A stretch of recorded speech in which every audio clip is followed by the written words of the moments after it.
Today we have Steve Hutchings, who is the founder of X Development. Really excited to have him in here. So X Development is a real estate development company founded in 2016 that focuses on buying and developing premium retail, office, and industrial sites. X Development oversees the entire development process from land entitlement, vertical construction, and leasing management. So Steve, excited to have you, man. Welcome in. Dude, thank you. I'm so stoked to be here. Yeah, it's going to be fun. Yeah. It's going to be fun. So Steve, I've seen you on social media. I've seen you on, with the TopGolf that you guys did in Vineyard. Yeah. And I've always been like, man, I got to get to know Steve. He seems like he is doing some awesome stuff. Good looking, cool looking dude. Got the cash flow hat on as we sit in the studio, and I love it, man. So glad you could be here. Yeah, thank you. Yeah. Well, the first thing I usually ask Steve, just to kind of get to know you a little bit better, is to talk a bit about your upbringing, childhood or teenage years. You're an entrepreneur, very successful. How were maybe some of those years or experiences you had formative to who you are today? For sure. Yeah. Thanks for that. And I'm excited to be here and to share my story. Hopefully I have something that some of your listeners can latch onto, for sure. Absolutely. Dude, I grew up in just a normal household in Taylorsville. We played a lot of baseball, and I learned a lot from playing baseball, just the team sport aspect of the game. And back then, Taylorsville baseball was like, there's more people playing Taylorsville baseball, or like the competition was really ruthless. And when I was sorry, I'm losing my train of thought here. You're good. But yeah, we literally used to show up to baseball practice 30 minutes early, an hour early. We'd have the practice, and then we'd finish, by playing more baseball. Like, we were just obsessed with baseball, and that was like a really key part of my childhood. A couple other things about my childhood that are interesting.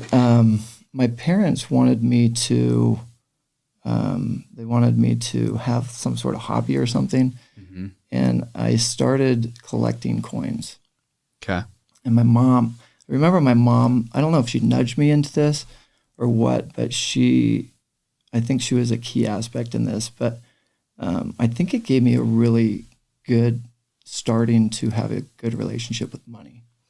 And I think that's been key in my success, is to really have a good relationship with money and to have the abundance mentality of money.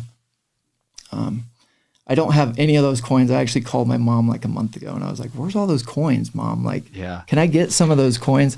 And they were nothing special. There was a couple of, there's like a book of quarters, and we tried to get like all of the years in a row. Mm-hmm. You know what I mean? So it was like $5 in quarters is worth like $5.50 or something, right? Mm-hmm. But I think it got me into that mentality of like, money is a good thing.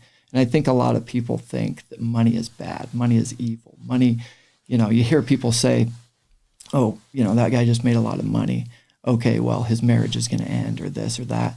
Yeah. It's like, I've never thought that, and I think that childhood experience of just collecting coins has really kind of started me off on the right foot when it comes to money and having that abundance mentality of money.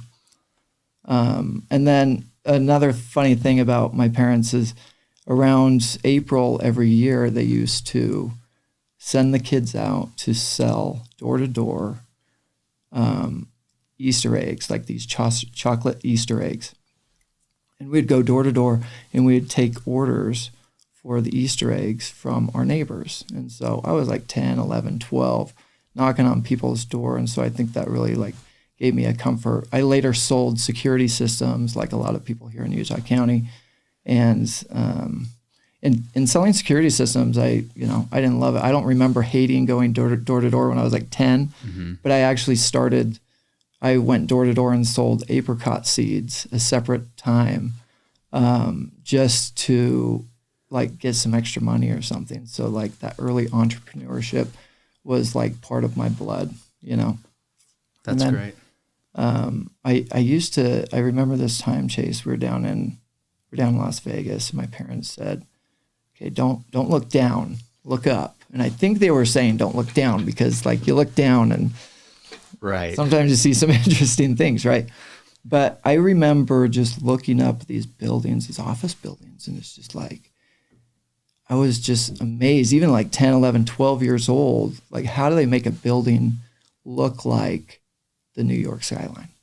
Like I just thought that was like the coolest thing, you know? And it was later in life that I really realized, like looking back on that, it was like, oh yeah, I really did have a passion for real estate from the start, right? Yeah. And so that was kind of like my early years. When I turned 13, my family moved to Sandy. Okay. And I played a year of baseball in Sandy, and it just wasn't the same after that 1 year. Like I asked my buddies, hey, let's stay after practice and let's play more baseball, right? Yeah. And they were like, no, let's go snowball with girls at classic skating type of stuff, you know? Sure. Was it Alta, or where did you play? Yeah, okay. I went to Alta. Alta High School. Yeah. I played baseball there as well. Oh, you did? I know the culture you speak of very well. Yeah. It's, yeah. So I quit before I got to high school baseball. Got it. Okay. Got it. One of my regrets. I wish I would have played high school. Got it. Yeah. I get you though. But speaking of high school, man, my high school was, I probably would have got it kicked off the team. Like, let's be honest, you know.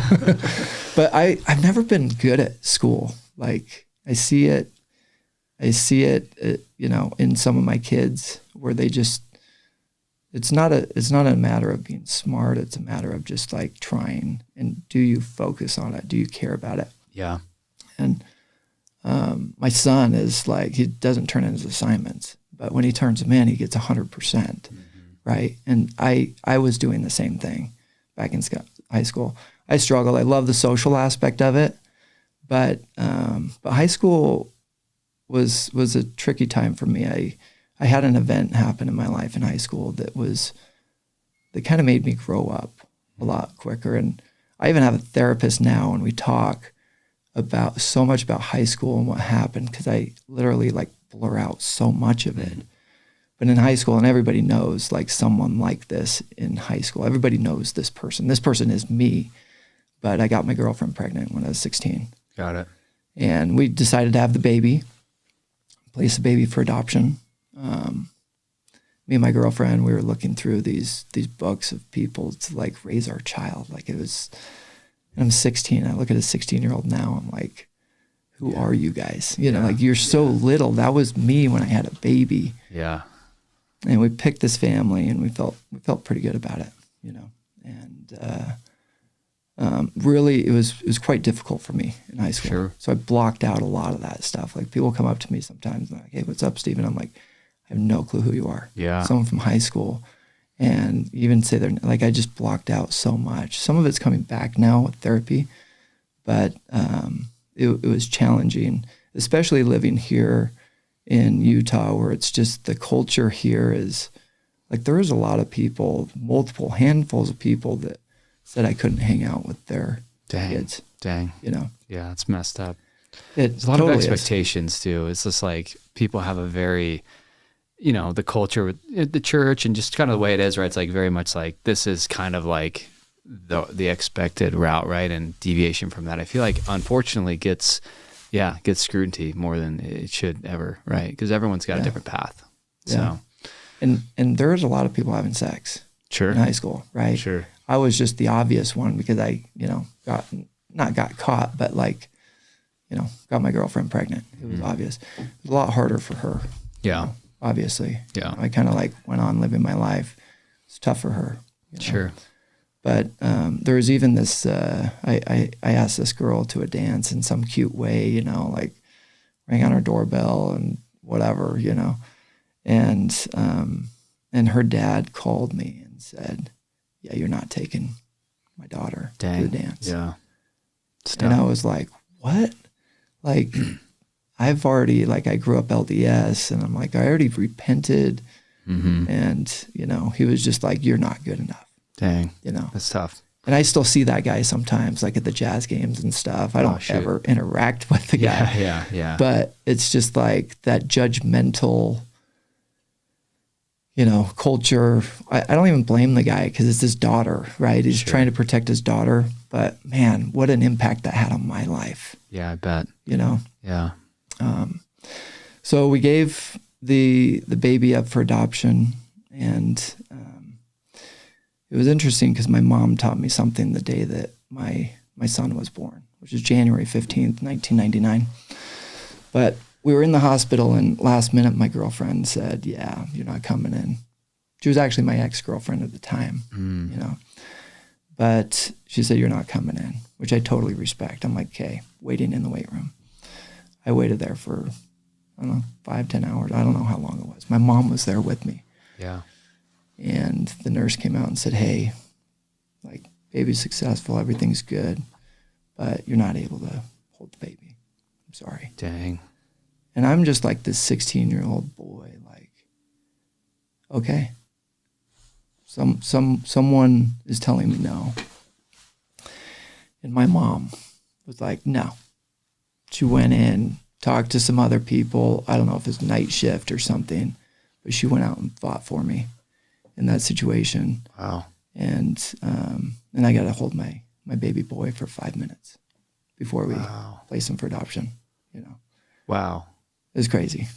That's crazy. But it's like, my mom taught me something there. Like, if you want something, you go get it. She didn't even know she was teaching me something. Yeah. You know, and in business and life, if I want something, I fight for it. And my dad on a different occasion taught me the same thing. And he used to say, if someone says no, that doesn't mean no. That means not right now. Mm-hmm. That means you haven't convinced them yet, right? And interesting story about my childhood playing baseball at Taylorsville. I was pretty good, but I definitely deserved to be on the All-Star team. I didn't make the All-Star team. My dad was pissed, right? Mm-hmm.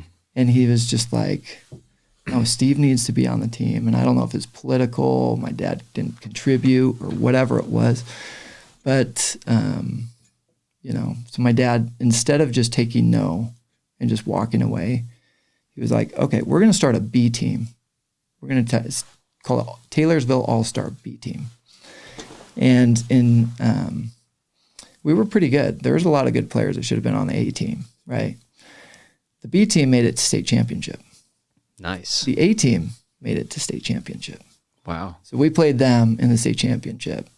And I hit a grand slam home run. And it was like, I remember it. It was so awesome because when I rounded third, I just looked over at those coaches that didn't pick me. Yeah. And I was just like, gave them a peace sign. Like, yeah. That's awesome. And we ended up winning state. Dang. You know, so that's great. But my dad taught me, like, okay, just know, like, he didn't mean to teach me this. He was just like, no, I'm not going to take no for an answer. It's not right. And he just pushed for it. Right. I love it. Yeah. I think it's Mark Cuban who said, every no is one step closer to a yes. And being in real estate, I'm sure we get no's all the time, right? Whether it's making an offer to buy a piece of land or property or talking with a prospective investor on a deal. I mean, there's a lot more no's than yeses, at least initially, right? And so being able to push through that is a super important skill set to have. Fortitude. Yeah, for sure. So, and I ended up knocking doors as well. I sold security systems, and I remember them teaching, like, you're going to get rejected. Oh yeah. Like, all the time. Like 95% of the time. Yeah. But if you only get rejected 95% of the time, you're actually having tons of success and you're going to make tons of money, right? And so it's like, it's hard to adapt to that no and that rejection, and like still have the same energy going to the next house and the next house, right? Mm-hmm. And baseball probably helped you. I mean, your batting average is 300, right? You're failing 70% of the time. So it's so like, true. You gotta learn to keep swinging the bat. You know what I mean? So true. So, yeah. Well, there's a lot to unpack there, man. I love hearing the early stories, and you brought up, school not always having, maybe the academic success, but I think that's a pattern and something that I struggle with too. I was kind of on the other side of the spectrum where I was like, I was very into the books and the grades and like very much like I gotta get perfect A's and go get my degree at BYU and go work in corporate America. And like, I think it's better to sway on more the side where you came from, where it's you're more scrappy. Maybe the grades weren't perfect, but you had the mental fortitude and the nimbleness, kind of that entrepreneurial mind where it's like, I'm just going to find a way to make it work. I think there's danger in like I got to be perfect. I got to stay on this path that's defined, or that somebody's told me is the right way to go. Anyway, it's just something that I've seen as I've done this podcast. A lot of the people who sit here, they dropped out of college, or didn't go to college, or they struggled in high school. And I think there's something in the way that they're wired that just screams entrepreneur, figure it out, So I think that's awesome. I think a lot of it, at least for me, and maybe there's patterns here, but it's just being creative, and it's not that my mind is special or anything like that. I actually disagree with that, but I agree there's a pattern, and I dropped out of college, I was only 2 semesters away from graduating, and I was like, I don't need the piece of paper. Like, I'm going to go figure it out. I'm going to be an entrepreneur anyway. Yeah. Nobody's going to tell me, you can work for me or not because you have this piece of paper. Right. And I did learn some good stuff in college. I mean, there is some business classes, there was some statistics class that really showed me a passion for Excel, Sure. And so I'm not bugged that I went there or anything. They were pushing a lot of political stuff that I didn't even have a political opinion. And I remember them pushing political stuff at the University of Utah. Okay. You went to the U. Cool. I went to UVU, and then I went to SLCC, Salt Lake Community College, and then I went to the U. Got it. The U is where I dropped. Okay. Got it. So, okay, cool. So you're at the U, you drop. So during that time, was that when you were doing summer sales door to door while you were in school, or was that after you dropped out? Or after I dropped out. Okay. I dropped out of school to do summer sales. Do summer sales. Okay. Yeah, and that was at Guardian Protection. Was that the name of the? There was a company called On Guard Home Protection that I worked for in 2004. And I went out to Chicago and sold. And it's the funniest thing, man. I was out there selling, and I really struggled for the first 2 weeks. Everybody else is getting sales, and I wasn't, And there was people saying, I love door-to-door sales. I love this, and I'm like, I literally hated it, Yeah. But the people could feel that. And so I did a door approach in the mirror, and I was looking at myself in the mirror, and I had this face, that was just concerned type of face or something. And I was just okay, just go up and just relax your face and just act like you got a numb face or whatever, Yeah. And then all of a sudden I started getting sales. Nice. It was the weirdest thing, but I was going to quit because I was just there was no sales. Right. Yeah. I ended up getting what my target was, which was about 100 sales in the summer. And I thought that was kind of middle to upper, back then the sales guys were only making $200, $250 per sale. I found out after that, Chase, how much these accounts were worth. And I was like, whoa, these things are worth, I don't even know what they're worth today, but back then they were $1,500, $1,600. And I started calculating. I'm like, I'm not working for someone else. Got it. So I started a company called Guardian Home Protection. Okay. And I ran that company. It was a small company. I was just basically hey, if I'm going to go out and sell, I'm just going to do it on my own terms. I had a tech. I had 5 or 10 different sales guys. We'd go out to Phoenix and Vegas and just different places. And we did that for a couple of years, know, and it worked out. It was great, but I knew I hated it, man. Yeah. Long-term knocking doors is tough and managing that. But I'm curious, how did you Guardian Protection, how did you get that off the ground? You did, it sounds like a year or two working for someone else doing sales, started your own company. Did you guys have your own alarm and sorry, I don't know, but equipment, cameras, how did you get the equipment? How did you fund that stuff? How did it get off the ground? The systems back then, Chase, were really simple. Okay. A couple wireless door sensors. There wasn't much to them. No cameras at that time. It wasn't smart home type stuff. It would be a lot more complicated. So we created an account through this company called ADI. And, we bought the equipment, probably paid a lot more than Vivint and some of these other companies. But, the equipment was only a couple $100, know. Figured out, okay, technicians, hired a couple of technicians, hired the sales guys. And we worked not directly. There was a couple companies. There's Monotronics and ADT, and we decided to work with ADT through another dealer. So another dealer already had everything set up. They were taking like a $50 or $100 fee off the top. So instead of getting 16, we're getting 15, which is still way more than like a couple hundred, you know what I mean? Yeah. Or like the total payout was like $400 or $500 is all, you know what I mean? So all of a sudden I'm like making $1,000 rather than $200, you know? And I'm like, okay, well, this makes sense. Got it. Cool. So it was, but I kept the business small. I was okay with growing it bigger, but I also I never had passion for it, man. Sure. I actually hated it. Really? And the second my son was born, I was just like, babe, I can't do this anymore. Yeah. Got to stop.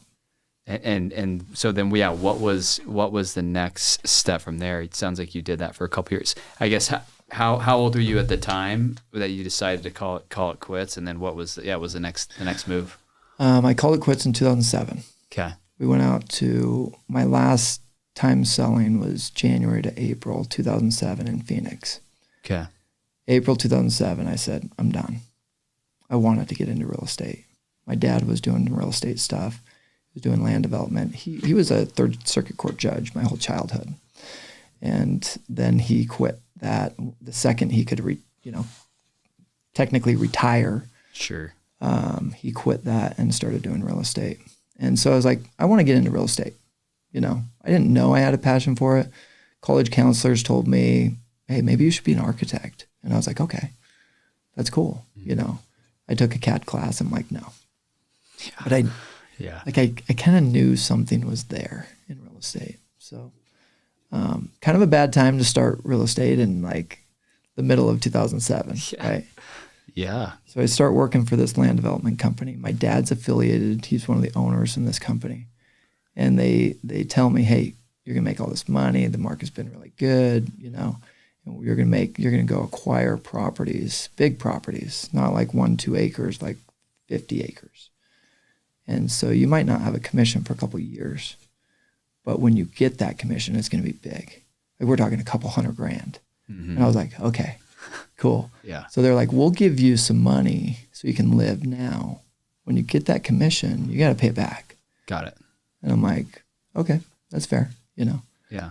So then mid 2007 rolls through. Every farmer wants top dollar for their dirt, market starts changing. And I'm just like stuck. Can't get any deals done. I worked there for a couple of years. No deals. Really? So how old were you at that time? About 27. 27. So is that Anderson Development? That's Anderson Development. Okay.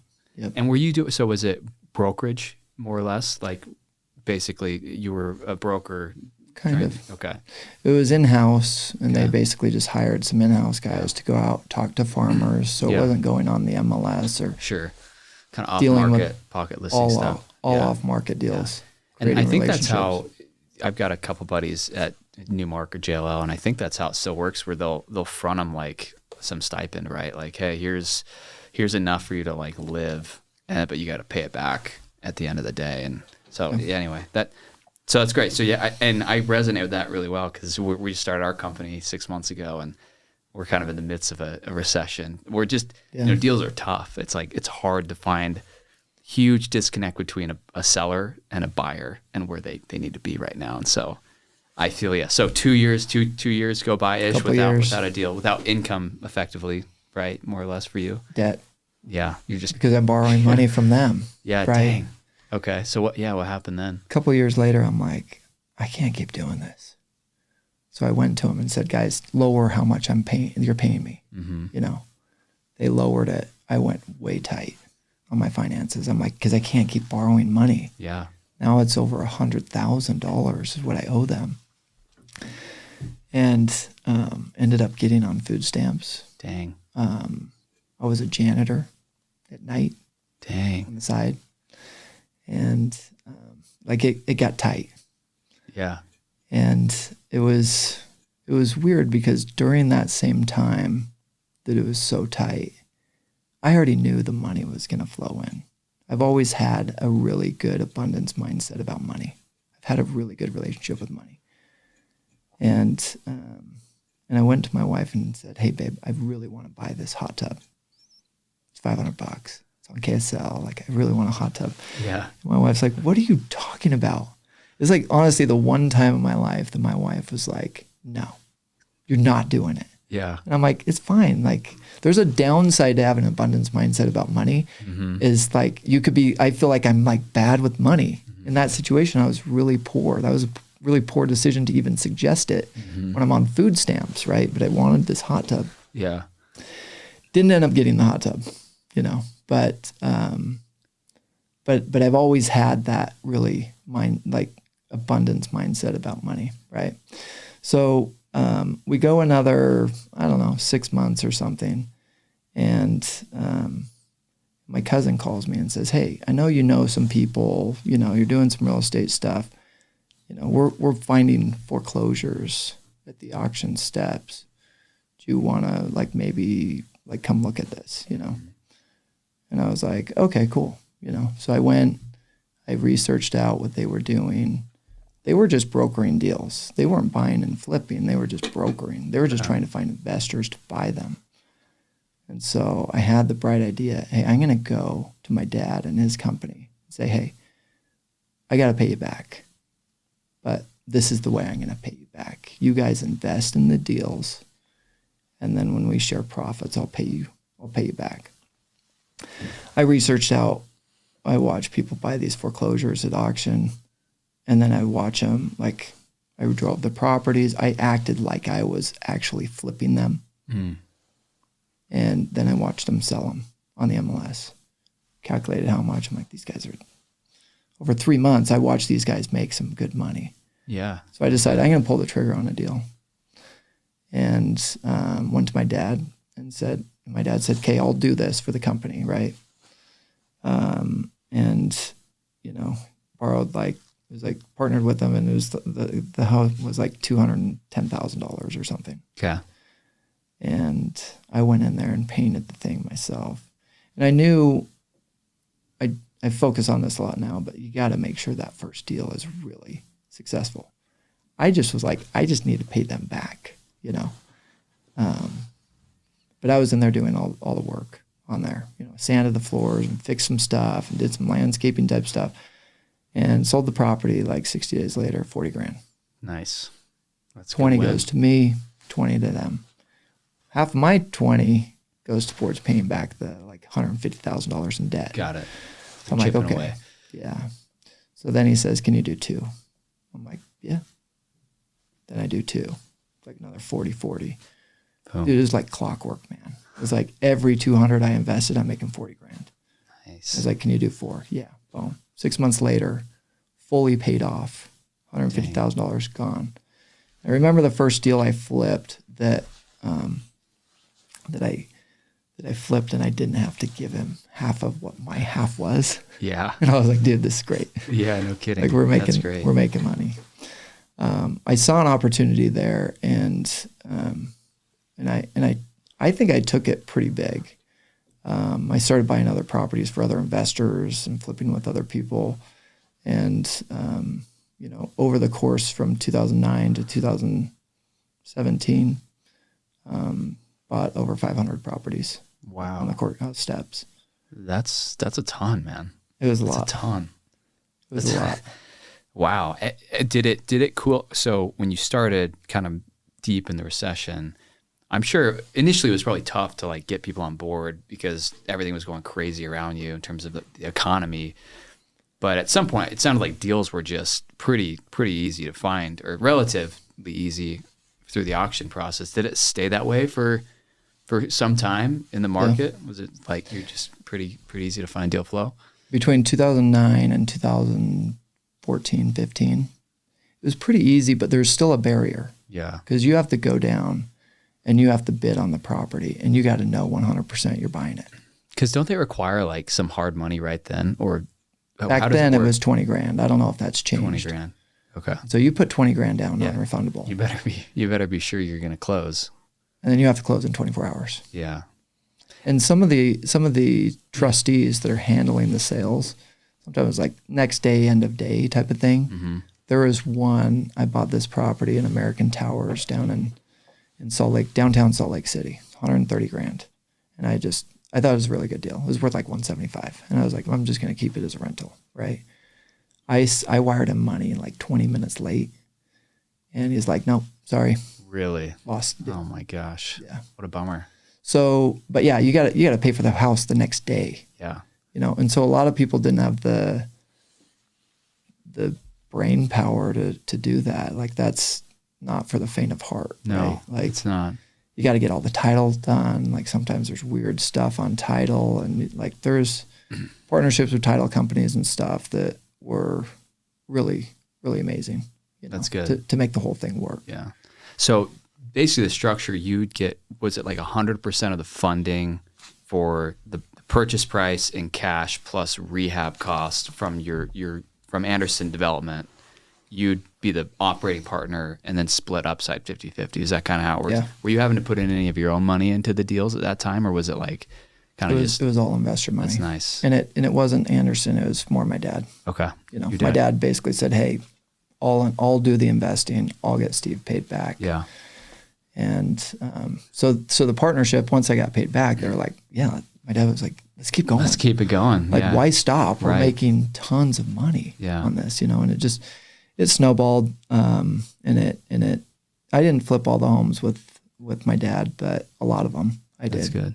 So are you still doing, so to 2017, have you been doing that at all in the last few years, or have you kind of pivoted from the home flipping? I've pivoted away. Yeah. In 2018, I decided to just totally step away. And why was that? Market shift, or just you want to do something different? What was I saw there's a lot of competition at the auctions. Yeah.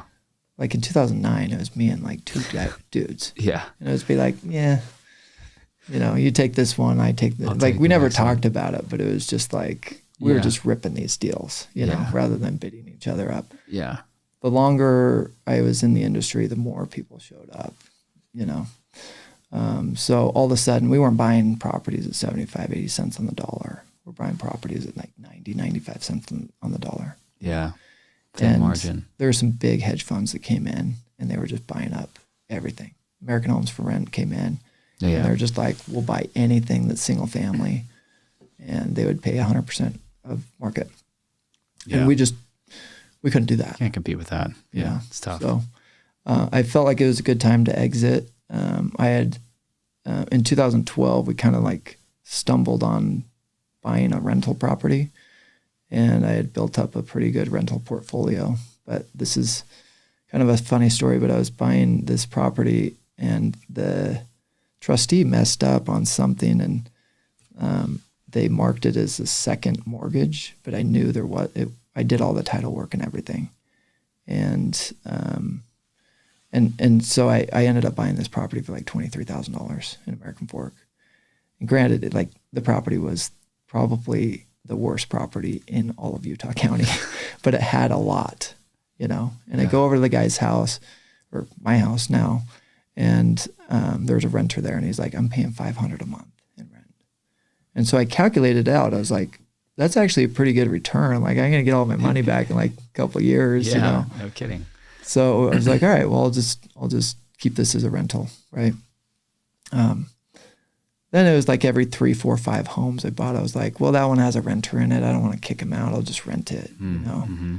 And that grew until I had, 50, 75 rental properties. Wow. By the time 2018 happened, I had sold some of those, 1031 exchanged into other properties, and I had 100 properties. Wow. So, and just to jump in there, Stephen, when you were doing those, how did you finance? What was the ownership? Was it still split between you and your dad on all those rentals, or had you been able to be self-sufficient enough with your own, equity and returns to just, hey, I'm just gonna keep this on myself. I'm gonna put all my cash in, because I've always been curious how people can snowball like a rental portfolio like that. The biggest hurdle obviously is financing and just getting the cash or the debt or whatever you need. So I would love to have you jump in and just like how you structured those, how you financed them, how you were able to grow that so quickly. It was it's hard. Like real estate, like people look at real estate and they're like, oh, we're going to make so much money. Like there's a lot of money to be made, but it's also a slow way to build wealth. It's not like, you build a tech company and it's worth 10 million, right. Or in a whatever. year or 2 years. Yeah. It takes a while to snowball this. So it was like, we did have a lot of income coming in from the flips. And so we would take money, if we were buying it under our company that's partnered with my dad called FC Homes, then, renter property comes up, we just keep it in FC Homes. Got it. I'm still making money on these flips. And then every 3-4 homes that I'm doing on my own, I would keep as a rental. Got it. And so I'm building my own rental property and we're just paying cash for them. Okay. All cash. No just cash. debt. Yeah. Then once we had some other properties that we wanted to buy, we'd be like, okay, well, we need more money. Let's go borrow money against our properties now. Mm-hmm. We might have bought a property at 100, but maybe it was a year later, it's worth 150 now, right? Right. So now we're actually getting financing at like 125, just because the market was going up pretty steadily, and we're buying them at a discount from the start. So we already had a head start when we were buying them at 75, 80 cents on the dollar. Yeah. Right? And I did have a plan, a business model I was like, why are we selling anything? We should keep all of it. And I really wish I ended up keeping 99 properties. That's like my number. But it was like, why didn't we keep all of the properties? Sure. Because I calculated how much money I spent at auction, and it was $120 million at auction. And I calculated what I shouldn't have calculated, because now it's like makes you cringe, but that's a $300-400 million asset today. And we're buying them at 80 cents on the dollar, and financing requires 75% or 25% equity, right? Mm-hmm. And so we really could have gotten into these deals with only 5% in if we would have structured it from the start. Yeah. Right? Yeah. We're buying a $100,000 property for $80,000. The bank's willing to give us $75,000. All of a sudden we're $5,000 in these properties. We could have kept all of them. Yeah. Right? Yeah. So, but I ended up keeping 99. 99 is kind of my number because it's that number that keeps showing up in my life. And there's I think it was 2015 or 16 that I had a goal of buying 100 properties at auction that year. And on December 30th, I bought my 100th property. Good for you. And I was like, heck yes, I got it. And then the trustee called me and said they filed bankruptcy before the auction. We shouldn't have auctioned this property. And I dropped to 99. Dang. And I really beat myself up over it. I was like, what the heck? Like, I had it. Like, but then I realized, like, why does 100 matter? I could buy 100 $100,000 properties or 99 $250,000 properties. Which one's going to be better? Obviously the 99, right? And so it's just relative. Like, then also my son was born in 99. Okay. And then 99 just shows up for me. You know? Yeah, that's and cool. So I started setting goals about 99, 99 something. And one of my most recent goal is to there's no reason to have more than 99 properties. Never going to have more than 99. Maybe I go to 101 for a minute and then you know what I mean? There might be a little flowing here, but if I have 99 properties, that's something that I feel like I can manage. Not property manage on my own, but just like keep my head wrapped around it, right? Yeah. And then if I want to continue to grow, which I always do, right? I sell one of these properties that I paid $100 for, and I sell it and, roll that into maybe like $1 million property, right? And it's always good to be selling, like buying and selling. If you buy and sit on your real estate, you're not growing. Sure. Right? You want to be buying and selling. But like you start calculating like 99 times $1 million, that's $99 million worth of real estate. Like if I had all $1 million properties. Right. Then at that point, want to keep growing? Okay, well, let's buy 99 TopGolfs. You know what I mean? Yeah. Let's buy 99. I own a Vasa Fitness.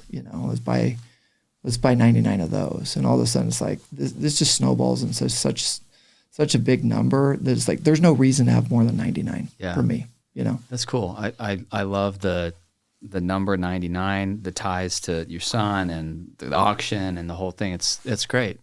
Great way to think about it. And to your point, it sounds like, and I had Dave Allred on here a few months back, and similar to you, it sounds like the way to grow a real estate portfolio and kind of keep it in-house is to use active income, in this case from flipping properties, and just using active income, putting it into a passive investment and just kind of recycling that over and over and over again.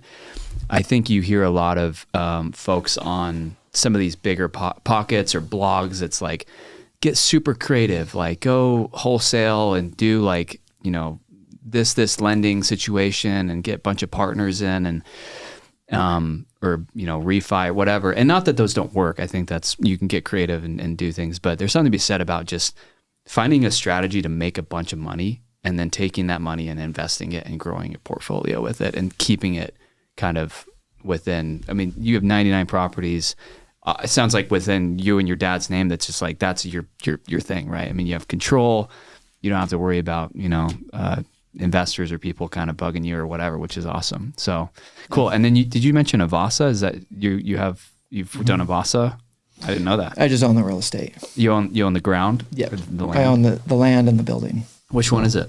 One up in Clinton. Okay. Yeah. Cool. So it's like a ground lease situation where they're paying you. It's a lease of the ground and the structure that's on there. Cool. So there's ground leases. There's just regular triple net leases. So yeah. Awesome. I don't operate any businesses. I know I've learned to stay in my lane. Yeah. And but yeah, Vasa, they just pay me rent money. Yeah, that every works. Month. And it's awesome. That was just a snowball effect. Like I sold in FC Homes, I sold maybe 10 or 15 doors to roll into the Vasa. Cool. It's awesome. Just growing. It's just maybe those 10 or 15 doors was only 2 million and Vasa was 10. Yeah. How long ago was that? Or when did 2018. you 2018. So it was relatively recent. That's cool. Vasa's, they've been kind of blown up around Utah. So that's very interesting. Well, yeah, Stephen, I'd love to. So from 2017, 18, sounds like you pivoted. So what was the pivot there from flipping homes and kind of building your own personal rental portfolio? I know you're doing some really awesome stuff with X Development. Yeah, take us kind of over the last 5 years, how that shifted. I wanted to, like diversify, right? And so I had so many residential doors that I was like, I gotta get into some other stuff. I got to get into some warehouse. I got to get into some office. I got to get into some of this stuff. And so I started, and one of my bankers reached out and she's like, commercial's where it's at. Like you can make some money in residential, but like commercial, like that's where you're going to make the money, And so I was just kind of like in the right place at the right time and heard about this land selling in Vineyard. It was for sale. And there was a developer that built a megaplex there and then was like, we're not developers. We don't want to develop anymore. We're going to go do these other tech companies. Like, I'm serious. Like, you take a tech company CEO or something and you put them into real estate and they're just like, what? Like, we're literally stagnant. Yeah. We're not making money. Yeah. Yeah. I think that was kind of the situation. I don't know exactly, but we saw an opportunity to buy like what we thought was a really prime piece of real estate. So we raised capital to buy this land and vineyard and decided we're going to do some ground up development under X Development's name. At that time, it wasn't even X Development. It was actually, our company name was called Sage Development. Okay. SAJE, Sage Development.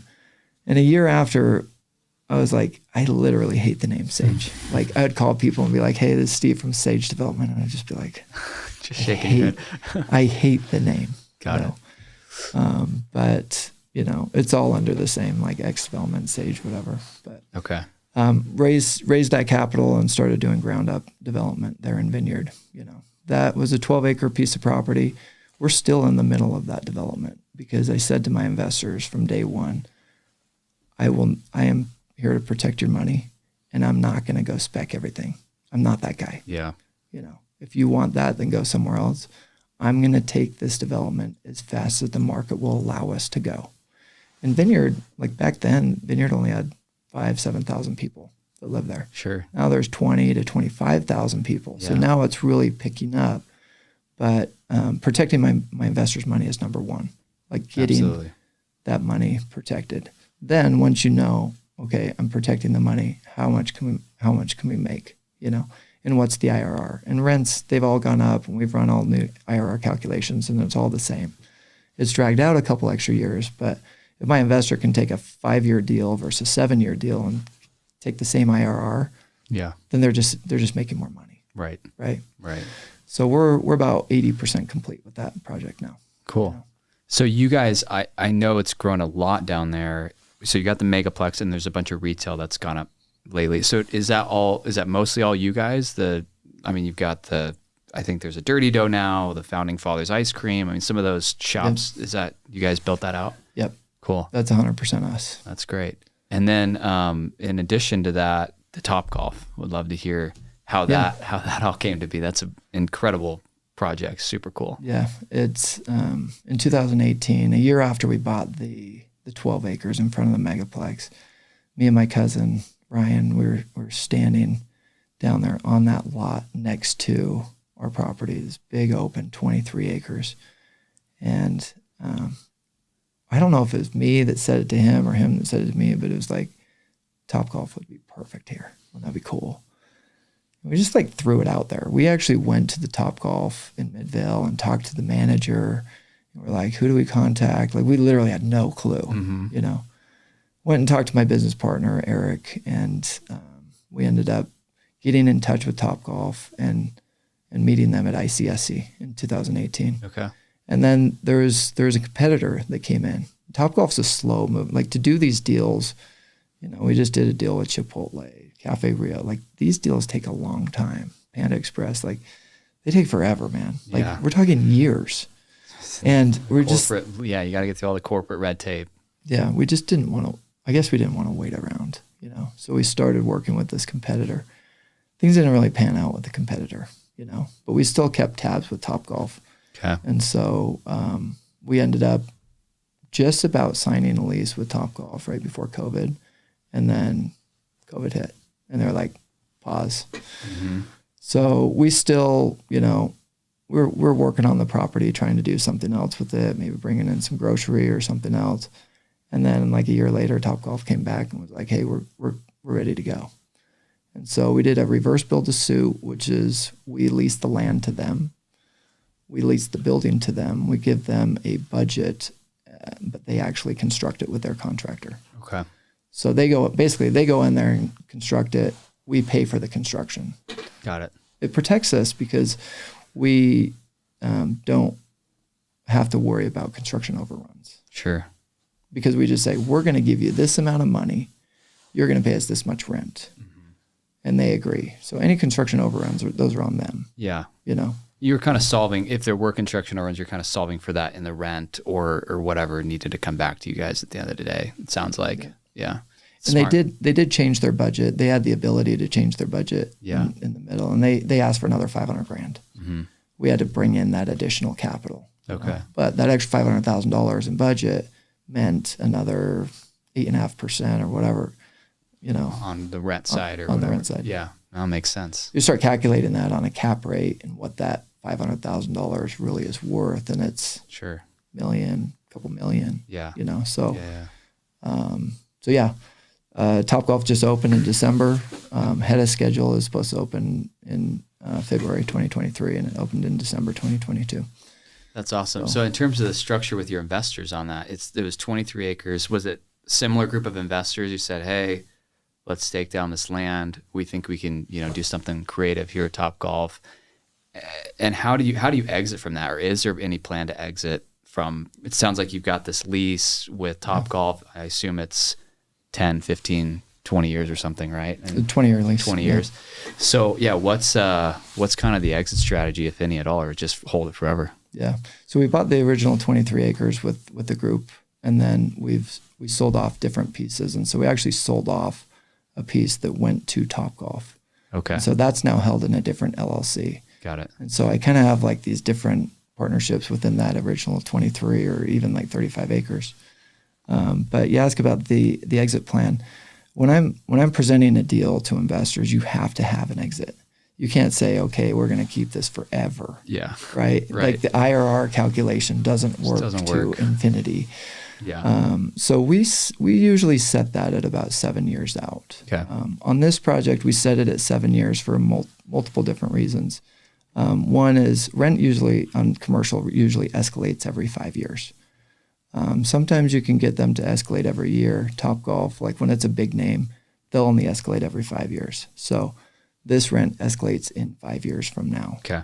Which once it escalates, then it becomes more valuable because someone's only willing to pay what the rents are on it, on a cap rate. Mm-hmm.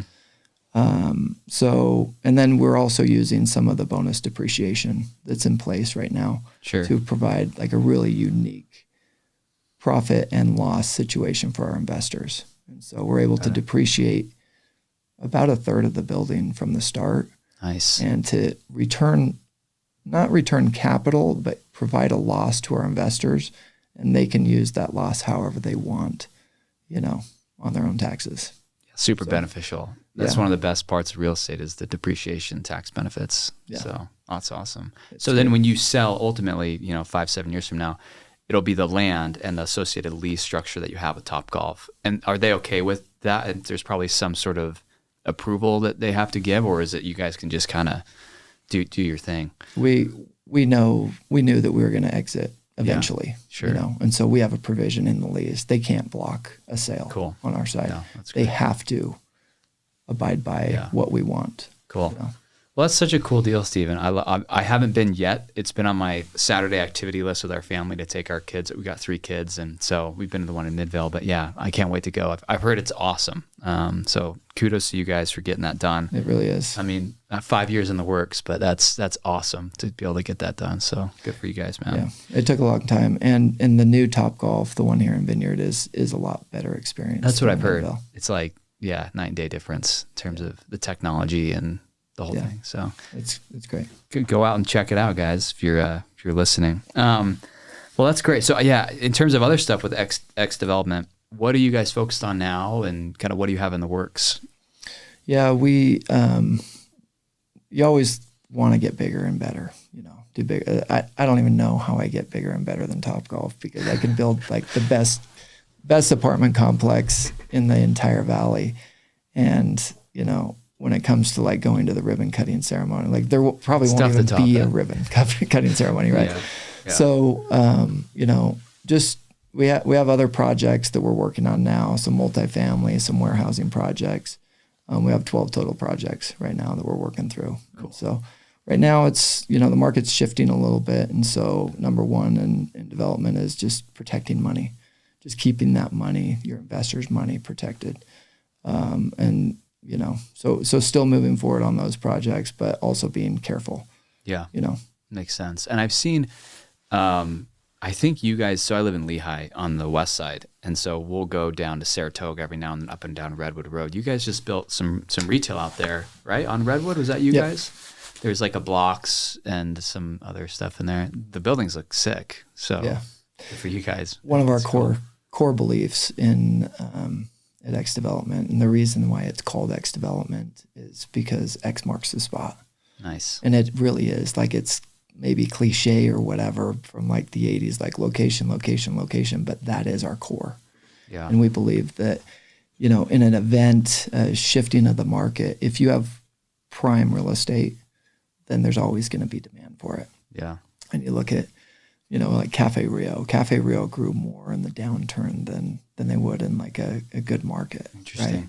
And so they're just looking like there's room to grow in these down markets and in these shifts. That's where I made a lot of my income, is in a down market. Yeah. I don't think we'll ever have an event like that again, but our core is location. And so if you look at every single one of our projects, they're in prime spots. Yeah. Like on the corner of Redwood Road and, the Costco intersection, whatever that's called. Yeah. That's prime. Right. Prime time. We have Pleasant Grove Boulevard and State Street. Mm-hmm. Prime. Did I just see a sign? So I drive down 2100 every day towards the 15. Yeah. Did you guys just take down that site that's by the Holiday Oil, or the new 7-Eleven that's right there? Is that something, is that going to be retail or office, or do you know if that's going to be some residential? Okay. We were going to do a little bit more commercial on there, but neighbors were pushing back pretty heavily. Sure. And we ended up we're going to do like a 2-acre commercial corner, and then the rest is residential. That's great. But that's a good example, like on the corner of 2100 North and Triumph Boulevard. Like, great location. Prime. Yeah. You know, every single one of our locations is top notch. Love it, man. You know, I'm curious, in terms of structure on your deals. So how are you raising money right now? And then what's a typical structure look like for you and your investors coming into a deal? If you can share that. So all of our projects are a la carte. So we don't do like a real estate fund or anything. Okay. So if we have a project like TopGolf, we're going to go out with an offering memorandum to our investors and say, hey, you know, here's this TopGolf that we're going to build, and we're going to raise $8 million, and here's your returns and whatnot. They invest in that specific project. Mm-hmm. When we dispose of that asset, 5 years, 7 years, whenever, then they get a return of their money, you know. They get distributions along the way, you know, for any cash flow. But, you know, if they want to reinvest into another project, then they'll have to reinvest that money. So we'll distribute money to them and reinvest. We like that model. We've looked at doing a real estate fund. We've been thinking about that for 5, 6, 7 years. And so far we like the model, the a la carte model, you know. Mm-hmm. And frankly, like, things change in people's lives and like the investors.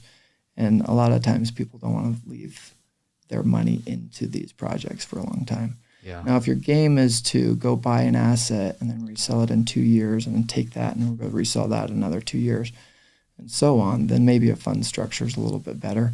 That's not really what we're doing. We're building premium locations and then keeping them and selling them at the right time.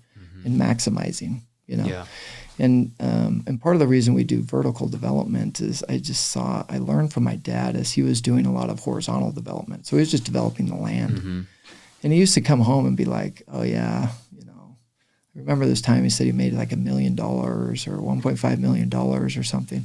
And I was like, whoa, that's like, you're a millionaire. Like, this is so cool, you know. Yeah. But I was like, who's buying this land for so much money? Like, they're spending so much money on the land. I met one of the developers that bought some land from him that he made like $1 million on, and this developer made 50 mil. Yeah. Building vertical. Going vertical. Yeah. And it's like, whoa, that's a big change. And so, like, we're not doing really any land sales. We're not buying, entitling, and flipping dirt. Yeah. We're mostly doing vertical development, and that's where the money is. Yeah. I could have made $1 million on that TopGolf just selling the land. Just flipping the land. You know? Sure. But instead, I built a almost $30 million project on it, you know, and I'll make more than that long term. I like it. And we're thinking the same thing. And that's kind of been I think for me, and it's just my experience, you know, guys who go and just do infrastructure, you know, put in utilities, put in roadways, and there's definitely upside in that, but it's, for us, it's similar to you. It's like, let's buy dirt with a path execution, like whether it's 6 or 18 months, but let's get entitled and start building something. So Absolutely. Super smart, man. Well, Steve, just a couple last questions. We'll get this wrapped up, man. I'm curious in terms of success in your life. So you've done a lot, but holistically thinking about, you know, money, family, real estate, everything. What does success look like for you? Like how do you define a life kind of well lived or a successful life when you think about that? I'm wearing a cash flow hat. I love it, dude. And cash flow to me means freedom. You know, it says cash flow is king, actually. Yeah.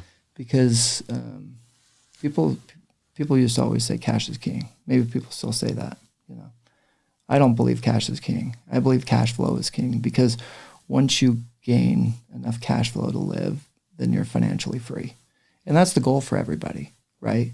If you have a big sale, you know, let's say you make $100,000 or $1 million or whatever, what are you going to do with that money? You're not going to live off of that. No, you're going to go invest it, or you're going to put it in stocks, real estate, and wherever you put it, you're going to think, like, how much is this going to pay me? How much do I need to live? You know, so providing a lifestyle, like success to me is having enough just passive income to provide a nice lifestyle for my family, because that relationship is so important, you know. So I think number one is just the relationship, but to get that and to be able to spend that extra time with them and to provide unique experiences for them is really important to me. Like I just went to Qatar with my son. I saw that. And so cool. Fantastic. That was a unique experience. I'll spend whatever amount of money on a unique experience. And I actually went to Qatar with Caden, who is my son that I had in high school. Oh, wow. He came back in my life when he turned 19. Cool. And we've had just an amazing relationship. That's awesome. The family that we chose was, like, I'm not kidding, like the best parents I've ever met in my life. Sorry, Mom and Dad, if you're listening.